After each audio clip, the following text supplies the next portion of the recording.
On m'appelle le Capucin. Si tu tiens à voir mon visage, aventure-toi dans cette histoire et je réaliserai ton vœu.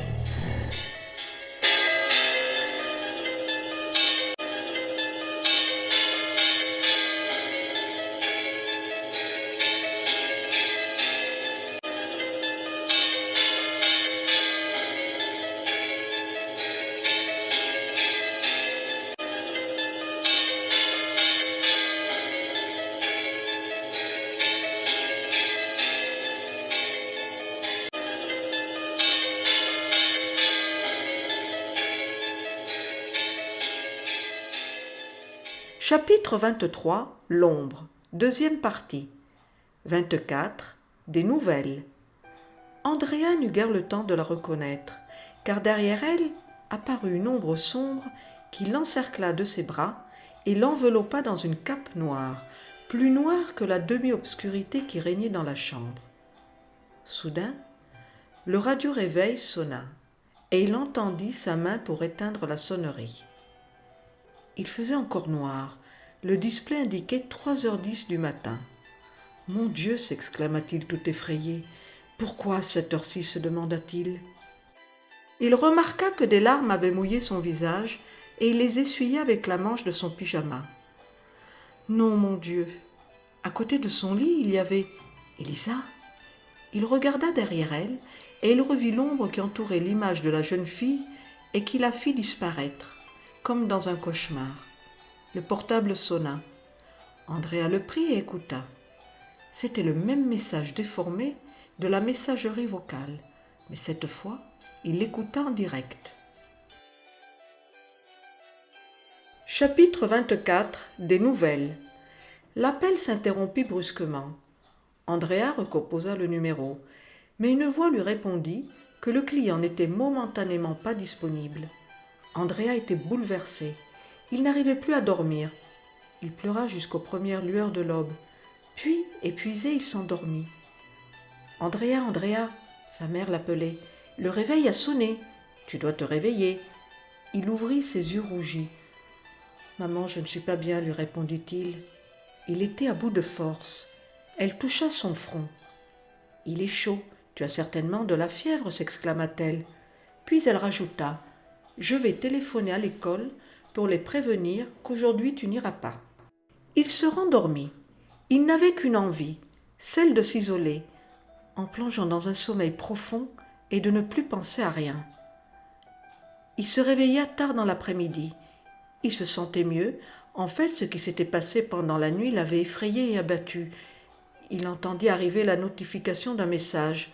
« Salut, on se retrouve au cimetière ?» C'était Laura.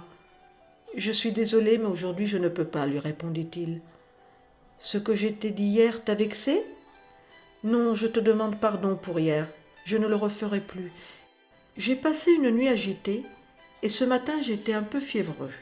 Moi aussi j'ai mal dormi. Je vais demander à mon père la voiture pour venir te dire bonjour. Si tu peux, apporte-moi le portable d'Elisa, s'il te plaît. Je t'expliquerai tout à l'heure. » Andrea se doucha rapidement, remonta les couvertures du lit. Il enfila dans son armoire tout ce qui traînait dans sa chambre et il descendit dans la cuisine pour manger un croissant, tout en attendant l'arrivée de son ami.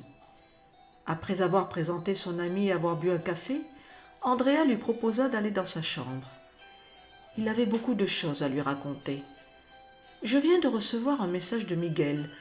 Lisons-le ensemble. »« Ciao Andrea, je t'envoie l'enregistrement. Normalement, on applique le filtre bruit de fantôme pour éliminer le bruit statique qui est un peu gênant.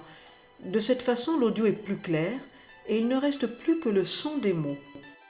Quand tu écouteras l'enregistrement, tu remarqueras tout de suite la différence. Le son change beaucoup, mais les mots ne sont pas encore intelligibles. Il faudra que j'enregistre seconde par seconde pour pouvoir entendre toutes les voix qui y sont enregistrées.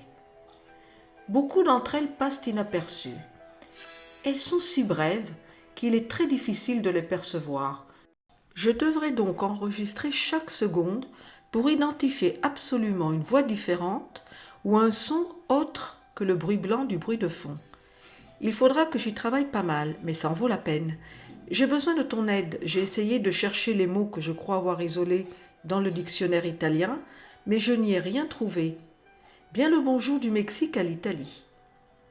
Ils écoutèrent l'audio. Il était plus clair et net sans le bruit de fond, mais on n'arrivait pas encore à comprendre le sens des mots. Ils étaient déçus. Ils auraient dû attendre le travail de Miguel. Au fait, j'ai apporté le portable d'Elisa.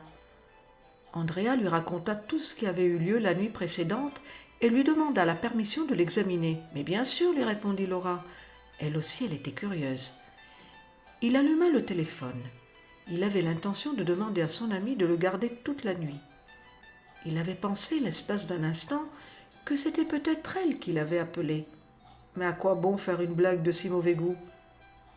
Il culpabilisa, car Laura était une personne sincère. Et comment avait-il pu douter d'elle? Lorsqu'ils allumèrent le téléphone, ils vérifièrent la liste des appels et ils y trouvèrent les 2 derniers qui lui étaient adressés. « Regarde, Andrea !» s'exclama-t-elle tout excitée. « Les 2 appels ont eu lieu à 3h10 du matin. » Il doit bien avoir un sens à ça. Que ce soit l'heure de son décès? Je ne sais pas, mais j'ai le pressentiment que c'est important, que cette heure-ci n'est pas une coïncidence.